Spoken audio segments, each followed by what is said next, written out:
Kembali lagi sama aku Lia. Ini adalah pertemuan kedua. Kita akan membahas tentang ekonomi syariah. Jadi kalau di minggu kemarin kita berbicara tentang apa sih pengertian ekonomi syariah, terus kemudian apa pesan dalam Al-Quran gitu ya, yang melandasi kita memang harus berlaku adil dan lain sebagainya gitu ya.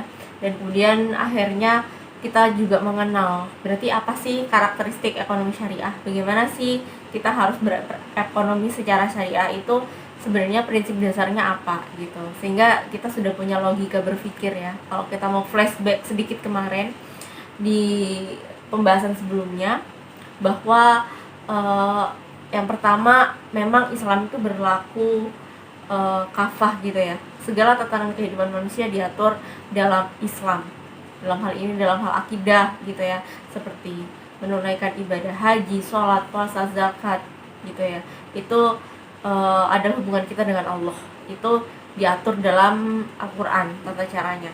Dan kemudian juga hubungan kita dengan sesama manusia, hubungan muamalah gitu ya, baik itu hubungan sosial, kemudian hubungan kemasyarakatan, hubungan bagaimana kita berlaku dengan pemerintah dan sebagainya. Itu hubungan kemanusiaan lah, intinya diatur juga dalam Al-Quran, termasuk juga dalam hal ekonomi ya, yaitu tata cara distribusi, produksi, dan konsumsi itu juga diatur dalam Al-Quran. Yang ini akhirnya ada karakteristiknya, seperti kayak kemarin kita bahas, oh berarti ekonomi yang Islam itu berkarakteristik ketuhanan, berkarakteristik keadilan gitu ya, dan lain sebagainya, seperti yang minggu kemarin sudah saya bahas. Nah, di pertemuan kali ini saya akan memberikan sedikit pemahaman tentang pengenalan lebih jauh lagi tentang ekonomi syariah, agar teman-teman semua tahu dan paham perbedaan antara ekonomi syariah dengan ekonomi yang bukan syariah. Nah, jadi memang teman-teman, ekonomi yang Islam atau ekonomi syariah itu memang ekonomi yang dilandaskan atas prinsip-prinsip Islam atau karakteristik tertentu yang sesuai dengan nilai-nilai keislaman.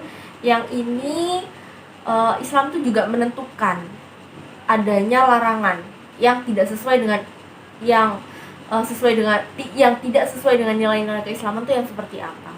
Nah, ini kita akan notice, kita akan tahu apa yang dilarang oleh Islam, apa yang tidak boleh oleh Islam. Oleh karena itu ini nanti nggak boleh nih masuk dalam ekonomi syariah.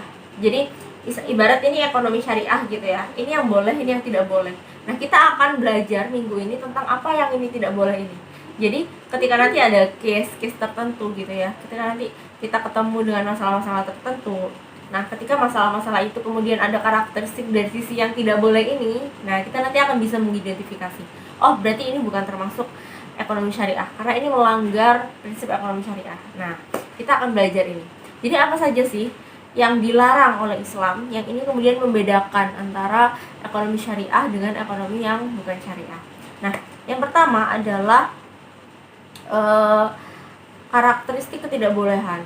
Jadi memang karakteristik ketidakbolehan dari sebuah transaksi atau sebuah aktivitas berekonomi itu, ketidakbolehannya atau keharamannya itu ditentukan oleh 3 hal. Yang pertama adalah dia haram secara zatnya atau secara objeknya. Objeknya itu memang sudah haram. Kemudian yang kedua adalah dia haram secara caranya atau apapun selain zatnya atau selain objeknya itu tadi. Baik itu caranya atau apanya lah, pokoknya selain zatnya itu haram. Nah, ini nanti kita akan belajar. Kemudian yang ketiga adalah ketika itu akadnya tidak lengkap. Apa sih akad itu, Mbak? Gitu ya. Akad itu adalah perjanjian, gitu ya. Perjanjian secara Islam. Jadi kalau dalam Islam itu namanya akad. Kesepakatan gitu ya. Kesepahaman antara dua belah pihak bahwa dua belah pihak ini setuju untuk mengadakan suatu transaksi. Nah, itu namanya akad. Gitu. Ketika akad ini tidak memenuhi unsur-unsur yang ditetapkan dalam Islam. Jadi akad ini nanti ada rukunnya, ada syaratnya. Ada syarat-syarat akad, dan rukun-rukun akad gitu ya. Dan ketika itu tidak lengkap, tidak dipenuhi, maka itu juga menyebabkan ekonomi itu tidak dianggap sebagai ekonomi syariah, atau itu tidak dapat lagi memenuhi prinsip-prinsip syariah gitu. Jadi yang tidak dapat memenuhi prinsip syariah ada 3: halal, haram secara objek, kemudian haram secara cara, dan akadnya tidak lengkap. Dari sini paham ya? Oke, saya akan breakdown satu-satu. Yang pertama adalah haram secara zatnya. Ini sangat jelas ya, berarti objeknya haram. Objeknya haram itu berarti contohnya tidak boleh bertransaksi, objeknya adalah minuman keras atau hewan-hewan yang diharamkan, misalkan babi dan sebagainya gitu ya. Nah ini objeknya kan memang sudah haram ya, sudah ada dalam Al-Quran bahwa itu merupakan barang-barang yang haram gitu ya, yang tidak boleh. Nah, atau hasil dari barang curian gitu. Ini kan barangnya termasuk barang haram. Nah, itu berarti itu bukan lagi ekonomi syariah. Nah, jadi makanya kalau kita mau masuk nih ya ke pasar modal gitu ya, kita mau melihat saham, kita lihat dulu di situ saham ini apa yang dijual gitu ya. Kalau ternyata yang dijual adalah hal-hal yang haram, maka itu sudah dipastikan bahwa itu tidak memenuhi prinsip-prinsip ekonomi syariah, berarti itu tidak halal. Nah, kemudian yang kedua adalah haram caranya atau selain zatnya. Nah, ya, jadi haram caranya atau selain zatnya ini ada 5 prinsip. Apa aja itu? Yang pertama adalah ketika itu melanggar prinsip antarodin atau saling ridho, saling setuju ya. Kalau dalam istilah hukum itu adalah konsensus gitu ya. Jadi kalau di pasal 1320 BW KUH Perdata itu kan ada yang syarat-syarat perjanjian gitu ya. Salah satunya adalah kesepakatan kedua belah pihak. Nah, ini juga dalam Islam tuh ada namanya saling ridho gitu ya. Jadi saling, dua orang tuh tidak hanya sepakat bahkan mungkin ya, tapi juga sudah dalam arah ridho gitu ya. Jadi hatinya sama-sama memang ridho atas transaksi ini gitu ya.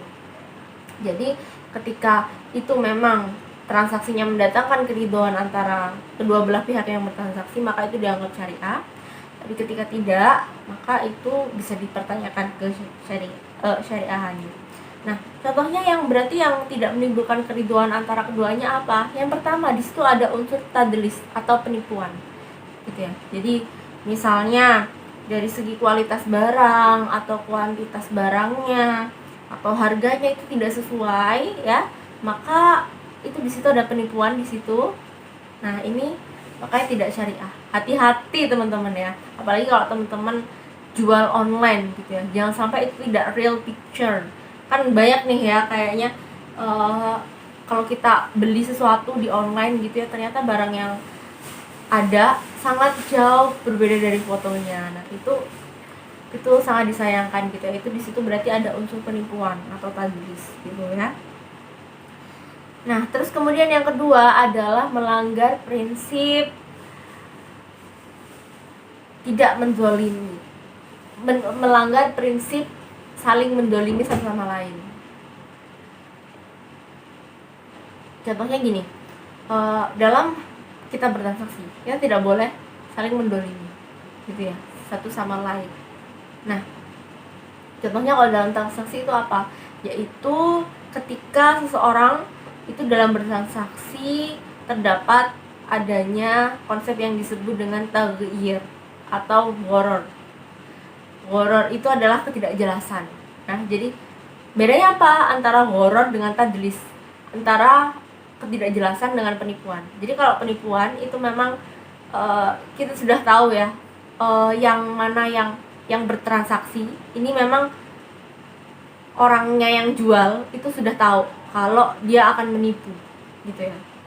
Tapi kalau taghrir atau gharar ini mereka keduanya memang sama-sama tidak tahu, dan memang di situ ada hal yang tidak jelas gitu ya, hal yang tidak jelas yang yang menjadi objek transaksi. Jadi objek transaksinya itu tidak jelas.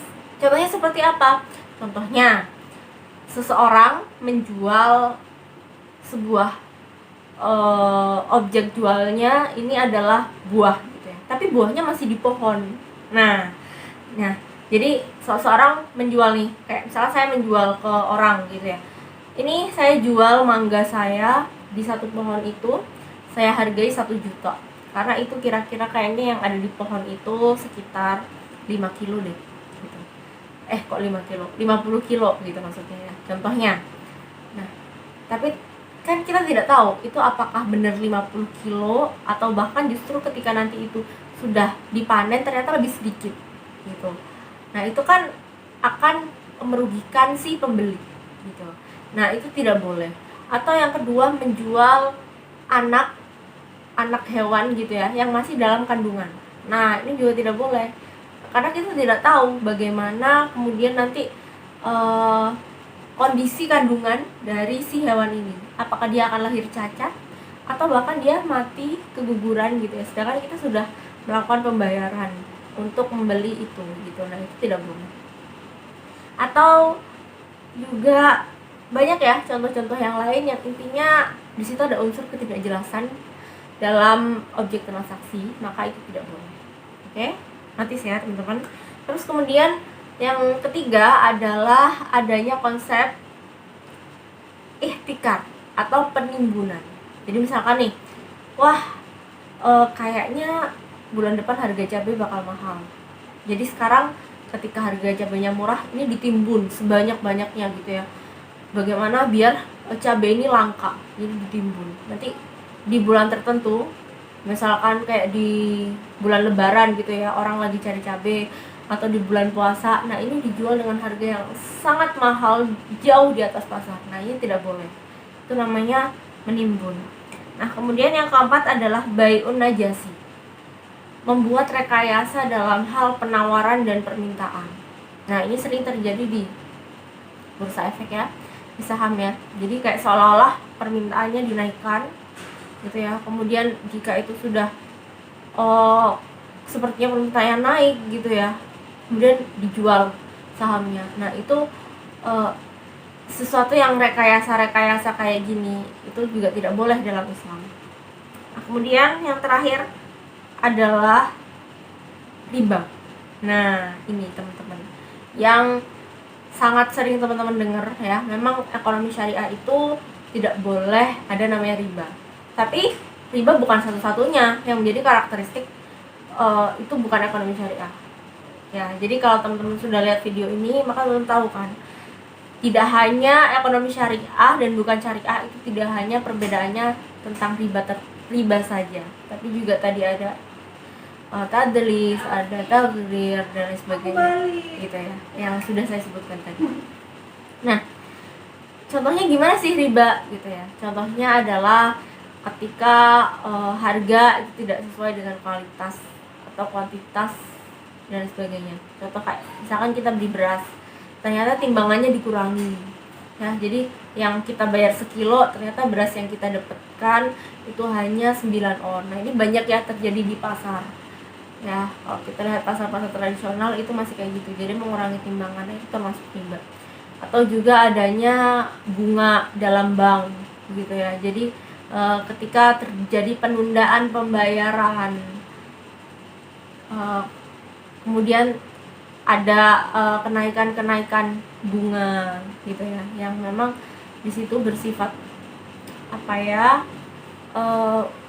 fluktuatif gitu ya, dan itu bisa menjerat orang yang meminjam gitu ya. Jadi makanya kalau di Islam itu bukan pakai bunga, tapi pakainya adalah bagi hasil. Nah, nanti kita akan belajar bersama bagaimana bagi hasil dalam Islam. Bagaimana bagi hasil itu kemudian tidak hanya digunakan untuk konsep yang sifatnya adalah bisnis gitu ya, ketika kita meminjam uang untuk usaha gitu, tapi juga pada hal-hal yang berbau konsumtif. Jadi contoh kita mau KPR atau kita mau beli mobil atau mau beli apa gitu ya, nanti itu ada istilahnya sendiri. bukan bagi hasil, tapi ada istilahnya sendiri gitu ya dalam Islam yang nanti juga akan kita pelajari, yang itu berbeda karakteristiknya dengan ekonomi konvensional. Nah, sudah 15 menit videonya. Nah, mungkin itu saja hari ini yang dapat kita pelajari bersama. Jadi teman-teman udah tahu kan, ketika ternyata teman-teman menemukan ada aktivitas ini, aktivitas itu, aktivitas A, B, C, D yang sesuai dengan apa yang saya jelaskan tadi, dan maka ini berarti ada di ranah sini, itu tidak sesuai dengan prinsip syariah, berarti itu bukan ekonomi syariah, atau itu berarti melanggar prinsip-prinsip ekonomi syariah, maka itu tidak boleh seperti itu. Nah, mungkin itu saja yang bisa saya sampaikan. Nanti kita akan ngobrol jauh lagi tentang ekonomi syariah, karena seru banget sih sebenarnya kalau kita ngobrol ekonomi syariah. Kayak terakhir tadi saya menjelaskan tentang bunga. Nah, ini kalau kita belajar lebih luas lagi, nanti akan ada yang membolehkan bunga. Ada beberapa ulama yang membolehkan adanya konsep bunga ini gitu ya, dengan kriteria tertentu, dengan adanya perkembangan kayak ulama kontemporer yang kemudian akhirnya punya perspektif tentang bunga, apalagi tentang orang yang kerja di bank juga dan sebagainya. Nanti kita akan bedah juga. Nah, oke, mungkin itu saja yang hari ini dapat saya sampaikan. Terima kasih banyak sudah menonton. Jangan lupa like, komen, dan subscribe. Dan terima kasih atas antusiasmenya. Assalamualaikum warahmatullahi wabarakatuh.